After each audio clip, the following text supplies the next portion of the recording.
So first, let's talk about the problem with a more analog-only approach. The biggest problem, and the obvious problem, is that it requires you to be in person every single time. So think about you going to an industry trade show or some sort of local event, and you're meeting people, and this is great. You're having conversations, you're learning about individuals and their business, you're collecting business cards, but it requires you physically be there. And then what happens afterwards? Once the event's over, the event shuts down, you go back to your office, and all you can really do is just send follow up emails and do follow up calls. This might be great if that buyer is ready to buy right there in the moment, but most of the time, for most B2B transactions, it typically, you might be talking about a 9 or 12 month sales cycle, or maybe even longer than that.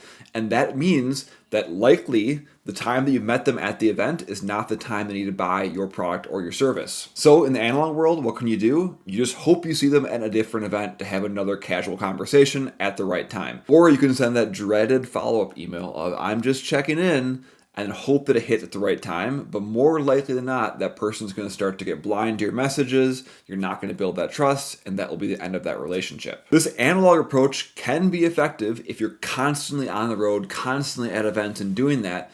But more often than not, this is a grind. I'm working like a dog.